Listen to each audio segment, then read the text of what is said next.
بەشێک لە کارمەندانی گرێبەستی نووسنگی کەرکووکی کۆمسیۆنی باڵای سەربەخۆی هەڵبژاردنەکان گرتبوونەوە و داواکار بوون گرێبەستەکانیان کە ڕاگیراوە بۆیان کارا بکرێتەوە و بڕیاری 315 بۆ جێبەجێ بکرێت وەک بەشێکی دیکەی کارمەندانی گرێبەستی وەزارەت و فەرمانگە جیاوازەکان کە بەو بڕیارە کراون بە هەمیشەی وەک خۆیان باسی دەکەن ساڵانێکی زۆرە کارمەندی گرێبەستن و تەنها لە کاتی هەڵبژاردنەکان گرێبەستەکانیان کارا دەکرێتەوە.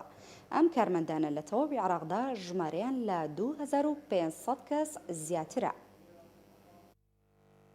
معقد انتخابي ما چەند ساڵە خدمەی لە 2009 و 2015 و 2014 ئەمانەوێ عقد انتخابین تحویل بین بۆ تەشغیلی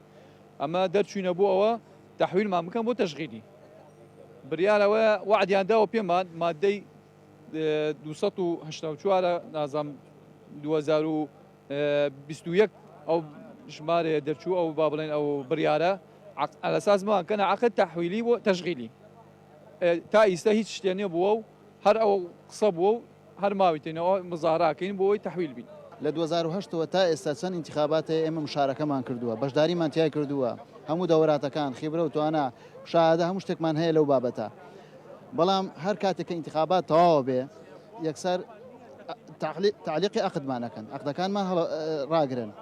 بەڵام لە 2019 قرارێک هات بیانکەنە تەشغیلی لە کاتێکی قرار هاتکەن تەشغیلی ناو ئێمەیان لادا خەڵکی تر کرایە تەشغیلی ناو ئێمان لادا بەبێ هیچ هۆکارێک ئەپرسم چ هۆکارێکی بۆ لادان هیچ هۆکارێک نییە بە شرتی ئێمە قراری 315مان هەیە بۆ هەموو قرار و موافقەکانمان هەیە بەڵام تا ئێستا ڕایان گرتووە هیچ هۆکارێکش نییە بۆ ڕاگرتنی بۆیە لێرەوە داواکەم لە کەناڵەکەی بڕستان داوا لە بەڕێز قازیزەری دەکەم بەرپرسی کۆمیسیۆنی باڵای هەموو عێراق ئایا چۆن تا ئێستا نەیپرسیەوە عقدەکەیە 2008 کە ئێمە بووین